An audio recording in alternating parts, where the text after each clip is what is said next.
Всем привет, мои дорогие подписчики и зрители канала. С вами Татьяна Аврова. Сегодня по просьбам некоторых моих подписчиков показываю пошаговый рецепт овсяного киселя по Изотову. О целебных свойствах этого киселя знают, наверное, все. Кто не знает, может найти эту информацию в социальных сетях. Ну а лично мое мнение, овсяный кисель по Изотову – это путь к нашему здоровью.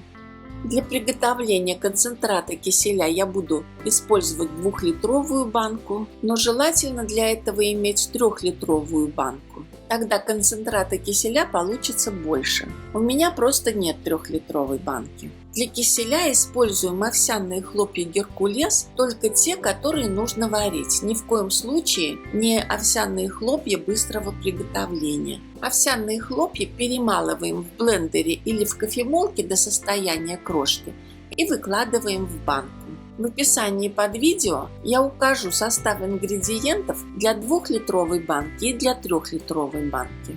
Для того, чтобы лучше прошло брожение, добавим дробленый овес. Овес я использовала глазерный, без оболочки. Сначала я его раздробила в кофемолке, а потом хорошо промыла под проточной водой. Если готовим кисель первый раз, то добавляем кефир. В дальнейшем вместо кефира можно использовать уже готовый концентрат киселя. Добавляем в банку чуть тепловатую воду. Я воду сначала вскипятила, а потом остудила до состояния парного молока. Теперь нужно все хорошо перемешать.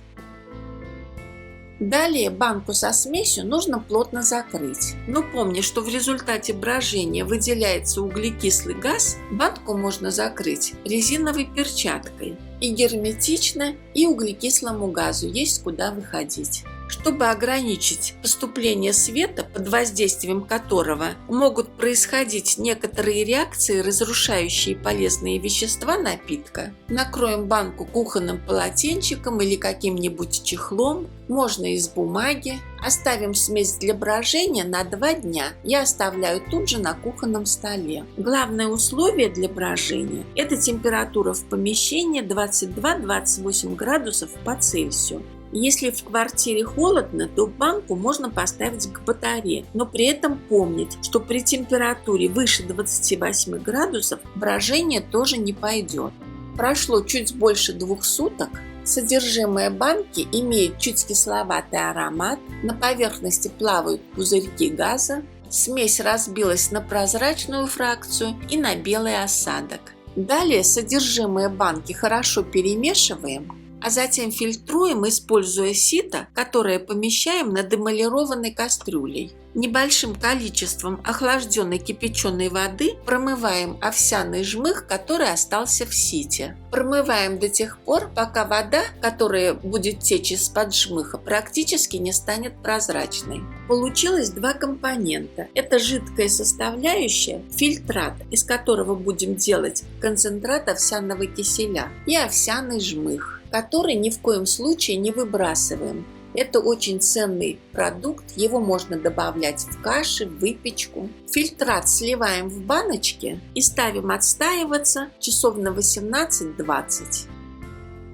Прошло 20 часов, за это время фильтрат разделился на 2 фракции. Снизу белый осадок, сверху прозрачная. Прозрачная фракция – это овсяный квас, полезный, приятный на вкус кисловатый напиток. Овсяный квас нужно аккуратно слить. Многие для этого используют сливную трубку. У меня такой трубки нет, поэтому я буду использовать вот такую вот бутылочку от воды, обязательно вот с такой крышкой. Использовать буду следующим образом.